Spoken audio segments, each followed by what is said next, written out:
Indonesia musnah? Yang benar saja. Jadi begini, beberapa waktu lalu ada seorang warga Malaysia yang bicara soal kemungkinan perang antara Indonesia dan Malaysia. Katanya, kalau perang benar-benar terjadi, Inggris, United Kingdom, bakal turun tangan membela Malaysia. Bahkan, dia bilang, jangan kaget kalau kapal selam nuklir Inggris tiba-tiba muncul di Selat Malaka.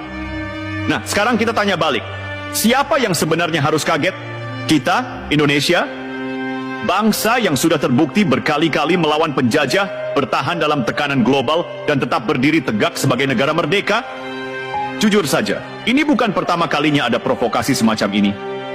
Dulu juga ada istilah ganyang Malaysia, bukan karena Indonesia benci rakyat Malaysia, tapi karena ada campur tangan asing dalam urusan negara kita. Dan lihat siapa yang ikut campur waktu itu? Inggris, Australia, Selandia Baru. Semua turun tangan demi memastikan Malaysia tetap ada. Itu fakta sejarah. Lalu sekarang, ada yang bilang Indonesia akan musnah kalau Inggris ikut perang. Sepertinya ada yang perlu belajar ulang tentang geopolitik. Mari kita bicara soal kenyataan. Apakah Indonesia ini negara lemah? Tidak. Apakah Indonesia ini bangsa yang takut ancaman? Tidak. Apakah Indonesia akan mundur kalau ada tekanan dari negara besar? Tidak juga. Lihat sejarah. Indonesia bukan negara yang lahir dari meja perundingan, tapi dari perlawanan bersenjata melawan penjajah. Indonesia berjuang dari titik nol, bukan diberi hadiah kemerdekaan seperti beberapa negara lain. Jadi kalau ada yang berpikir ancaman kapal selam nuklir bisa membuat Indonesia gemetar ketakutan, itu berarti mereka tidak mengerti DNA bangsa ini. Sekarang kita masuk ke isu lebih dalam.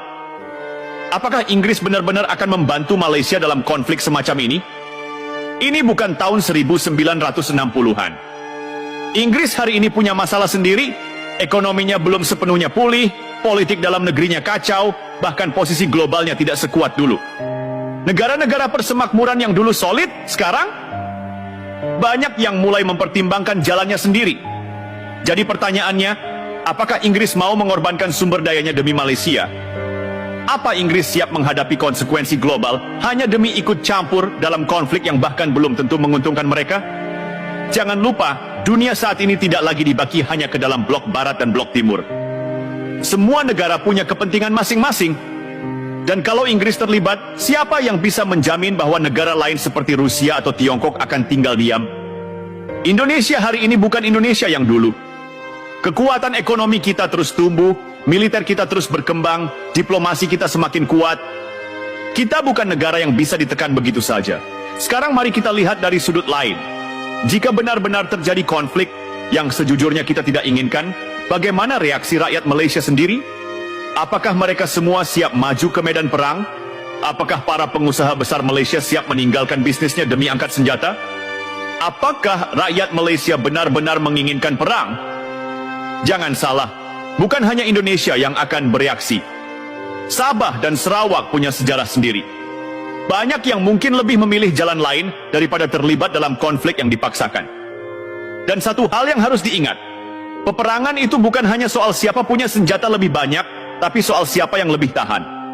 Sejarah sudah membuktikan, Indonesia tidak takut berjuang dalam kondisi seberat apapun. Tapi mari kita tarik napas sejenak.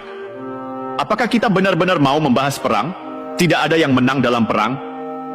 Yang ada hanya kehancuran dan penderitaan. Apalagi kalau konflik ini dipicu hanya oleh omongan provokatif di media sosial. Kita ini serumpun. Indonesia dan Malaysia seharusnya saling membangun, bukan saling mengancam. Tapi kalau ada yang coba menekan Indonesia, jangan heran kalau kita melawan. Itu sudah jadi naluri bangsa ini. Jadi sebelum bicara soal kapal selam nuklir atau kehancuran Indonesia, coba pikirkan baik-baik. Apakah ini benar-benar arah yang ingin kita tuju? Atau hanya sekadar retorika kosong yang lebih banyak mengundang tawa daripada ketakutan? Tadi kita sudah bahas soal ancaman perang, soal Inggris, soal Malaysia, soal sejarah, dan soal realitas geopolitik. Tapi ada satu hal lagi yang lebih penting. Mentalitas bangsa.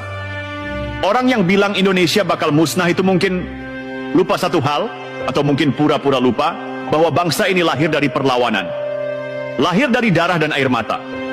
Kita bukan negara yang diberi kemerdekaan dengan mudah. Kita merebutnya. Dari Belanda, dari Jepang, dari segala bentuk kolonialisme yang mencoba menginjak kepala kita. Dan sekarang, Ada yang bilang kita bakal gentar hanya karena kapal selam nuklir. Ini ironi terbesar. Kita bicara soal negara yang pernah ditindas selama ratusan tahun, tapi tetap bangkit. Bicara soal bangsa yang ekonominya pernah dihancurkan, tapi terus berkembang. Bicara soal rakyat yang pernah dipaksa tunduk, tapi malah semakin kuat. Bukan berarti kita jumawa. Bukan berarti kita tidak sadar bahwa perang adalah skenario terburuk yang seharusnya dihindari. Tapi kalau ada yang berpikir Indonesia bisa ditakut-takuti, coba ulangi pelajaran sejarah. Sekarang, mari kita sedikit beranjak dari retorika perang. Jangan hanya terpaku pada siapa punya senjata apa, siapa punya kapal selam berapa, siapa punya nuklir. Ada hal yang lebih penting dari semua itu. Ketahanan bangsa. Kalau mau jujur, tantangan terbesar Indonesia hari ini bukan datang dari luar, tapi dari dalam. Lihat saja, kita sering ribut sendiri.